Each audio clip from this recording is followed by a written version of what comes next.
Welcome in this lecture. आज का हमारा जो टॉपिक है वो है ठोसों में ऊष्मा का प्रवाह है और उसकी जो प्रवाह की जो विधि है वो कौन सी विधि है। देखिए, ठोसों को हम एक निश्चित क्रम में व्यवस्थित परमाणुओं का सतत माध्यम मान सकते हैं। तो इस प्रकार एक परमाणु अपने आसपास के परमाणु से एक सीमित दूरी पर व्यवस्थित होता है। अब यदि हम एक परमाणु को ऊर्जा देकर उसे कंपित करें तो हम जानते हैं कि उस ऊर्जा से उसके पास वाला जो परमाणु है, पास वाले जो परमाणु हैं वो भी क्या होंगे, प्रभावित होंगे, जिसके कारण क्या होगा कि वह आस पास वाले परमाणुओं को भी कंपन के लिए क्या करेगा, प्रेरित करेगा। ठीक है, तो ये जो कंपनों के कारण जो ऊर्जा का जो प्रवाह है वह एक परमाणु से आगे वाले परमाणु तक सतत रूप से बढ़ता जाएगा। तो ठोसों में जो ऊष्मा का जो प्रवाह है उसका मुख्य जो कारक है वो है कंपन। तो इस क्लास में हम ठोसों में कंपन और उन कंपन के कितने प्रकार हो सकते हैं उनका हम अध्ययन करेंगे। अगर कोई दोलित्र एक निश्चित आवर्ती के दोलन करता है तो वह उसके दोलन की विधा कहलाती है। ठीक है, और अगर दोलन की आवर्ती एक ही चर पे निर्भर करे, दोलन की आवर्ती को प्रभावित करने वाला जो चर है वह एक ही हो तो वह सामान्य विधा कंपन की कहलाती है।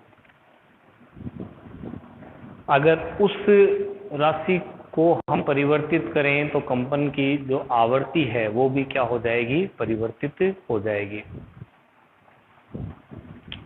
ठोसों में परमाणु जो होते हैं वो एक परमाणु दूसरे परमाणु को प्रभावित करता है। अगर हम बात करें कि ठोसों में एकल परमाणु के दोलन की तो वह संभव नहीं है, क्योंकि एक परमाणु दूसरे परमाणु को प्रभावित करेगा ही करेगा। इस प्रकार उन सभी परमाणुओं का जो अन्योन्य प्रभाव है उसको हमें सम्मिलित करना पड़ेगा। यानी इसको हम अगर युग्मित दोलित्र के रूप में पढ़ें तो वो सही होगा। एक द्विमीय अनंत लंबाई का कोई रैखिक जालक लीजिए। ये जालक बिंदु है जिन पर परमाणु व्यवस्थित होंगे। ठीक है, अगर हम बात करें कि यह परमाणु कंपन करेगा तो यह परमाणु अपने पास के, ये मान लीजिए ये n वां परमाणु है, तो यदि n वां परमाणु कंपन करता है तो ये इसके पास वाला n-1वां और इससे आगे वाला एक लेने की बात की है ना, तो हम सिर्फ एक ही दिशा में लेंगे और n+1वां, ये दो परमाणु इस परमाणु की गति को प्रभावित करेंगे। तो इसी प्रकार n-1वें के लिए ये पास वाले परमाणु, तो इन परमाणुओं का जो युग्मित प्रभाव होगा उसका हम अध्ययन करते हैं। होता क्या है कि कंपनों से ऊर्जा का आगे से आगे क्या होता रहता है, प्रवाह होता रहता है। लेकिन अगर निश्चित आवर्ती के कंपन होंगे तो यह क्या कहलाती है, कंपन की विधा कहलाती है। ठीक है, हर प्रत्येक आवर्ती के कंपन हो तो वो कंपन की एक मोड न रह के हम ये कहेंगे उसमें अनेक मोड हैं वाइब्रेशन के। तो अगर एक निश्चित आवर्ती के वाइब्रेशन हो किसी स्थिति में तो वह कंपन की एक विधा कहलाएगी। ये जो कंपन होंगे इन कंपनों के साथ साथ ऊर्जा का जो प्रवाह है वह एक प्रगामी तरंग के रूप में माना जा सकता है। लेकिन होगा क्या कि यह आगे बढ़ती प्रगामी तरंग अंत में स्थित जालक बिंदु से टकराकर पुनः क्या हो जाएगी, लौट आएगी। तो इस तरह से यह आगे बढ़ती और लौट कर आती प्रगामी तरंग मिलकर क्या बनाएंगे, अप्रगामी तरंग बनाएंगे। तो ठोसों में जो कंपन है वो कंपन के लिए हम अप्रगामी तरंग के समीकरण को काम में लेंगे।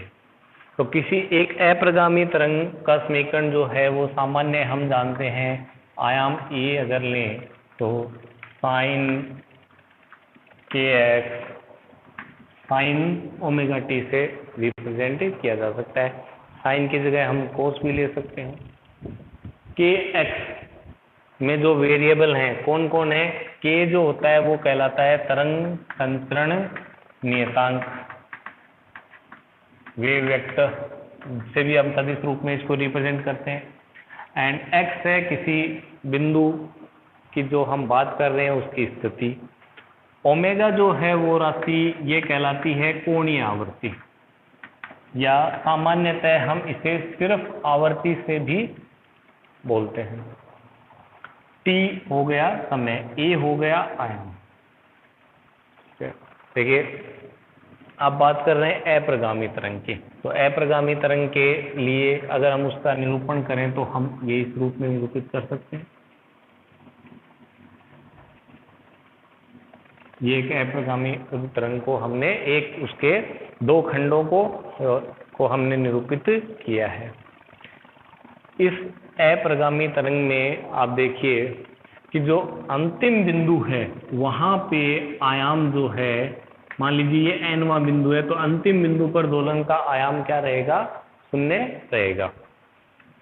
इसी प्रकार अगर प्रारंभिक बिंदु की बात करें तो उस पर भी, यहाँ कहीं भी मान लीजिए उस पर भी आयाम क्या रहेगा, शून्य रहेगा। तो बात करें हम अगर अंतिम बिंदु के लिए, nवें बिंदु के लिए आयाम विस्थापन जो है वो क्या रहेगा, सदैव शून्य रहेगा। तो सदैव शून्य होने के लिए, क्योंकि समय का कारक है, कभी ये फैक्टर जीरो नहीं हो सकता, तो जीरो किस फैक्टर को होना पड़ेगा, साइन के एक्स को जीरो होना पड़ेगा। तो nवें बिंदु के लिए विस्थापन जीरो होने के लिए साइन जो के एक्स है उसका मान क्या होना चाहिए, जीरो होना चाहिए। देखो हमने एक विमीय जालक की बात की है, तो हम k को एक, क्योंकि k एक सदिश है और k के तीन कंपोनेंट है, के एक्स, के वाई और के जेड, तो यहाँ हम इसका एक x कंपोनेंट के एक्स लिखते हैं। तो sine k x x is equal to zero. तो साइन जीरो होने के लिए क्या शर्त होती है, ये हो पाई का गुणज, ठीक है, पाई का पूर्ण गुणज हो, mean pi, 2 pi, 3 pi and so on. तो यहाँ से x आप बताइए nवें के लिए हम क्या लिख सकते हैं, क्योंकि देखो दो जालक बिंदुओं के मध्य दूरी है मान लो a, तो इसके और इसके बीच में क्या हो जाएगी दूरी 2a। तो इसी प्रकार क्योंकि देखिए हम पहले से अंतिम, यानी अंतिम को हमने nवां का है, तो पहले से nवें तक के लिए मान लो कितने आ गए, n अगर खंड आ गए, तो यह जो दूरी है that x is equal to क्या हो जाएगी, n a। यहाँ मैं इस n को कैपिटल N से रिप्रेजेंट कर रहा हूँ, तो n खंड आ गया, क्योंकि यहाँ हम इस n को गुणज के रूप में लिख रहे हैं, तो वहाँ कैपिटल N से इसको लिख देंगे। तो देखिए के एक्स और x कितनी हो गया अंतिम के लिए, n a that is equal to n pi, ठीक है। अब हम अनंत लंबाई के जालक की जगह हम सीमित लंबाई के जालक की बात कर रहे हैं। तो अगर हम सीमित लंबाई के जालक की बात करें तो एन ए को मैं एक लंबाई एल से रिप्रेजेंट करता हूँ, तो ये हो गया k x into l is equal to n pi, and k x क्या हो जाएगा, k x is equal to n pi by l. ये तरंग संचरण नियतांक का मान आ गया।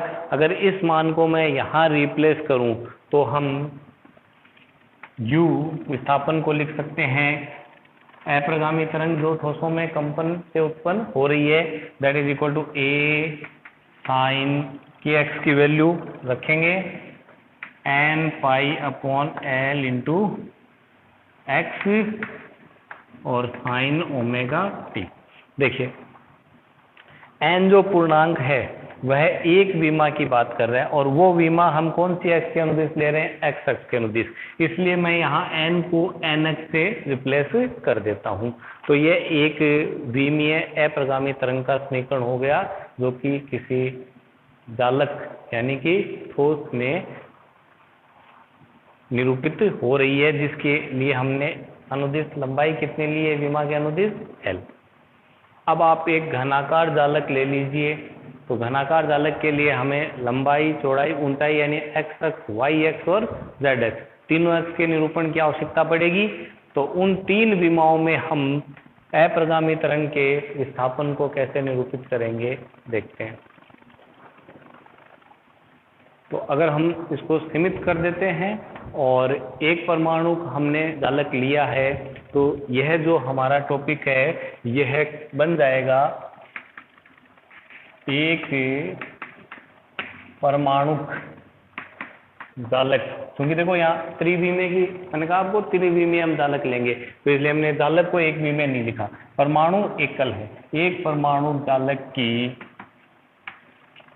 कंपन विधा और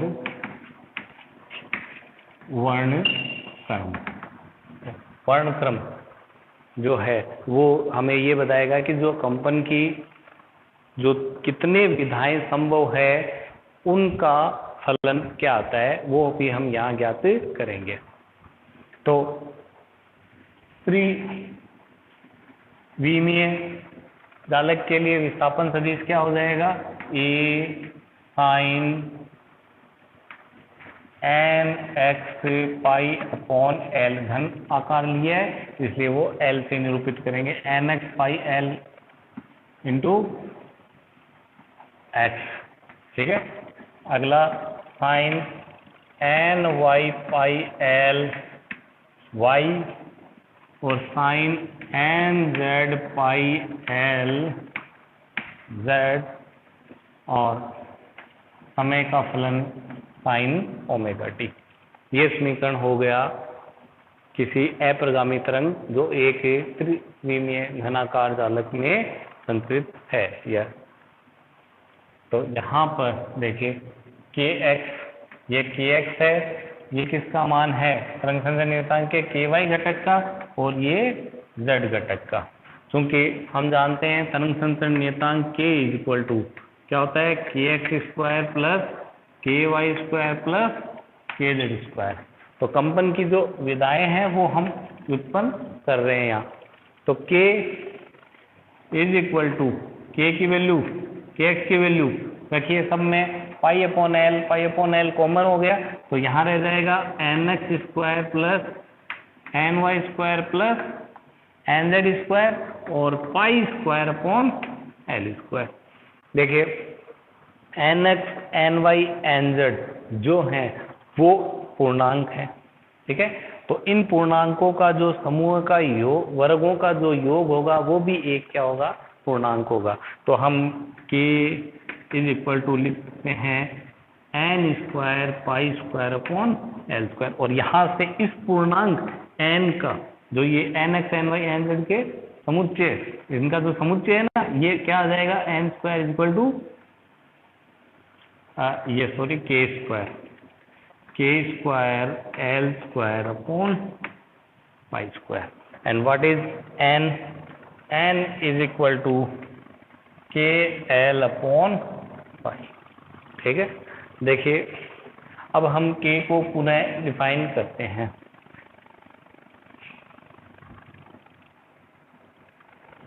क्योंकि किसी तरंग के लिए उसका वेग दैट इज इक्वल टू होता है एन लेमडा।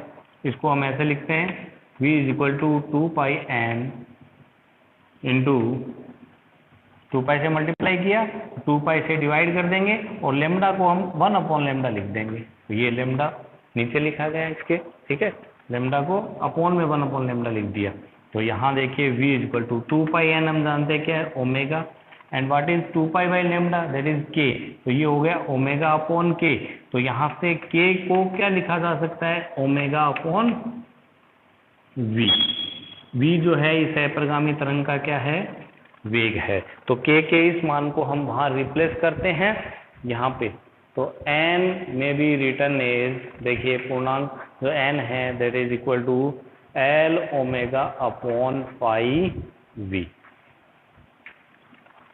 ठीक है, अब इसके बाद में आप एक बार n के जो मान है n x N Y N z, इनके साथ n का क्या रिलेशन है, n square is equal to nx square plus ny square plus nz square. देखिए ये किसका समीकरण है, यह हम जानते हैं त्रिविम में एक गोले का समीकरण है।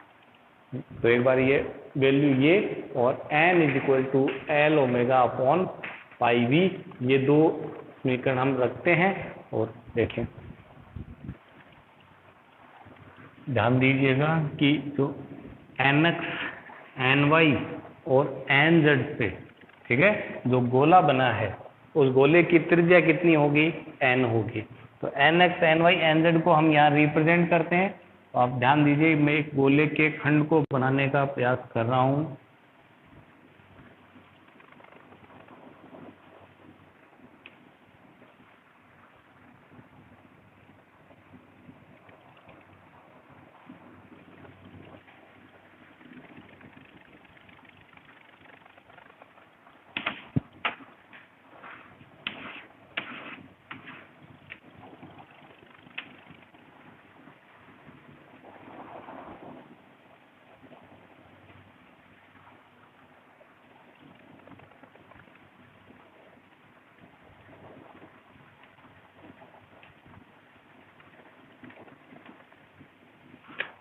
देखिए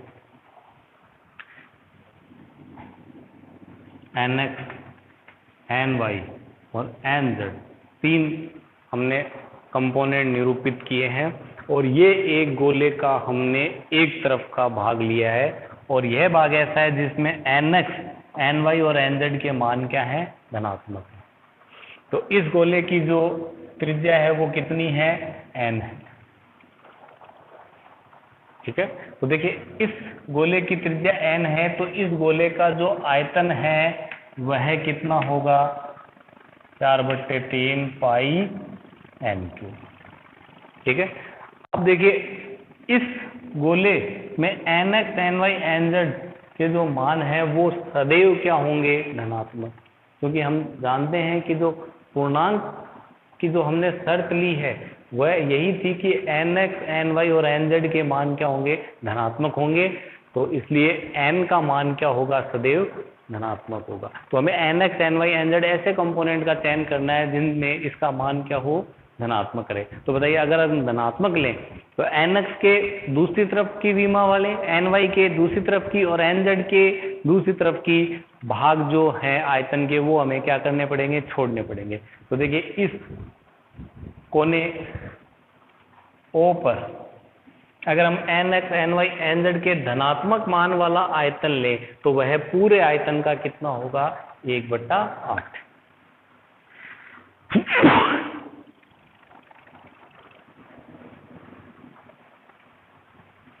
ठीक है, क्योंकि हम अगर इधर वाला आयतन लेंगे इस पे इधर वाला, ठीक है, तो वो उसमें nx ऋणात्मक हो जाएगा और इस तरफ वाला लेंगे तो एक ny हो जाएगा और अगर यहाँ वाला नीचे वाला लें तो nz हो जाएगा। तो इन तीनों, इनके जो सिर्फ ऊपर वाला जो भाग है, देखिए इधर यहाँ वाला, ये मात्र भाग ऐसा होगा जिसमें nx ny nz के मान क्या होंगे, धनात्मक होंगे, क्योंकि nx ny nz पूर्णांक होने चाहिए, इनके ऋणात्मक मान नहीं काम में आएंगे। तो इस गोले का जो वास्तविक आयतन जो कंपन के मोड्स को बताएगा वो पूरा आयतन न होके इस आयतन का कितना होगा, 8वां भाग। तो यहाँ पर जो, और जो देखिए कि इन nx ny nz का जो एक समुच्चय होगा वही किसको बताएगा, कंपन की विधाओं को बताएगा। समझ आ रही बात, कि देखिए जितने ये आयतन nx ny nz के मानों को लिए हुए है उतने ही विभिन्न प्रकार के इसमें क्या बनेंगे, कंपन के तरीके बनेंगे।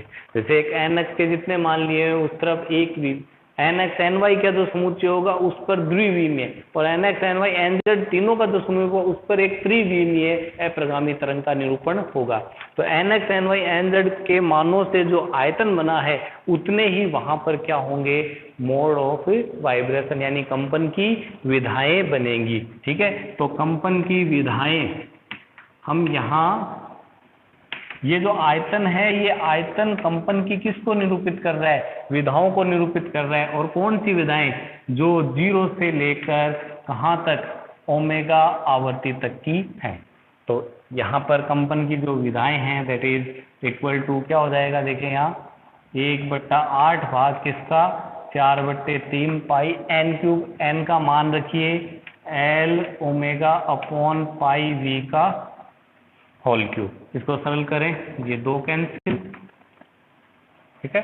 तो यहाँ से ये आ जाएगा, ये पाई क्यूब होगा तो ये पाई स्क्वायर आ जाएगा, तो यहाँ ये रह गया L cube omega cube upon 6 पाई स्क्वायर v क्यूब, ठीक है। तो ये तो है कंपन की विधाएं कहाँ, 0 से लेकर ओमेगा आवर्ती तक की, ठीक है।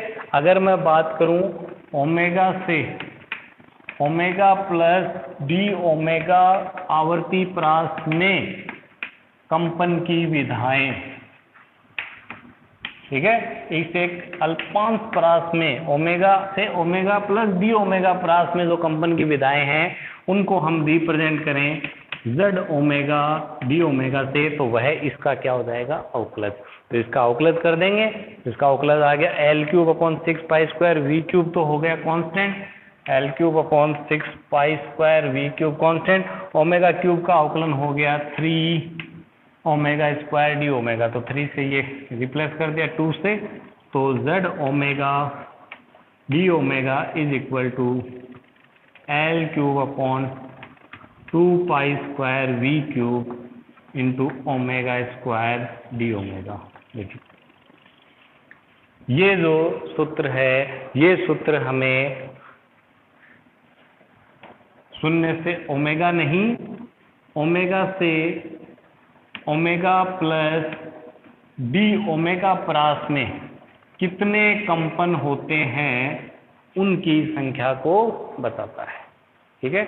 तो अगर हम z ओमेगा को ओमेगा के साथ रिप्रेजेंट करें तो यह जो फलन होगा, अगर z ओमेगा को हम ओमेगा के साथ रिप्रेजेंट करें तो बताइए कैसा फलन आएगा, क्या यह अनुक्रमानुपाती है, नहीं, ये ओमेगा स्क्वायर के रूप में बढ़ता फलन है, तो इसलिए ये फलन हमें इस प्रकार से मिलेगा।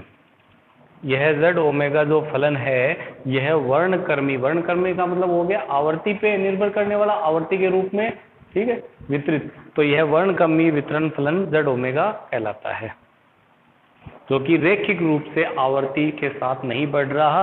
रैखिक रूप से होता तो z और ओमेगा क्या होते हैं, अनुक्रमानुपाती। तो ये ग्राफ कैसा आता है, स्ट्रेट लाइन, लेकिन ये ग्राफ स्ट्रेट लाइन नहीं है, कर्वेचर है, तो ये z ओमेगा जो है वो रैखिक रूप से आवर्ती पर निर्भर नहीं करता।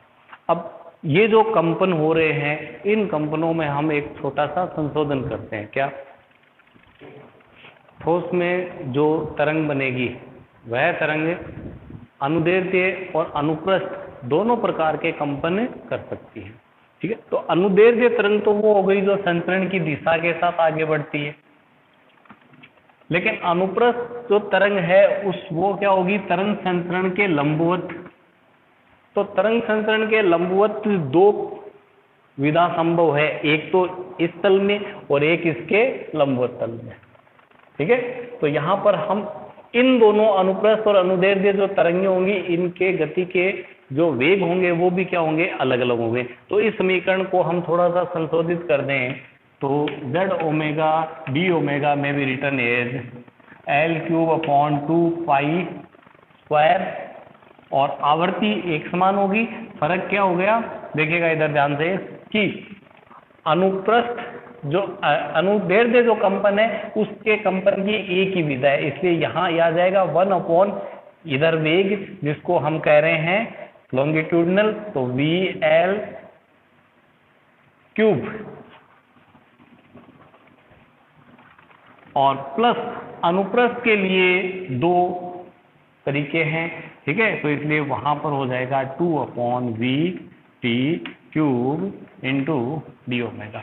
तो ये ठोसों में कंपनों के लिए ये एक संशोधन है, किसमें, कंपन की विधाओं में, ठीक है। क्योंकि अनुप्रस्थ और अनुदैर्ध्य दो प्रकार की तरंगें बन सकती है और दोनों तरंगों के जो वेग होते हैं वो अलग अलग होते हैं। और अनुप्रस्थ तरंग है उसके दो मोड्स हैं, अनुदैर्ध्य के एक अकेला ही है तरंग संचरण की दिशा में, लेकिन इसमें तरंग संचरण की दिशा के लंबवत एक ये तल और दूसरा ये तल, इसलिए यहाँ पर ये हमने दो काम में लिया है।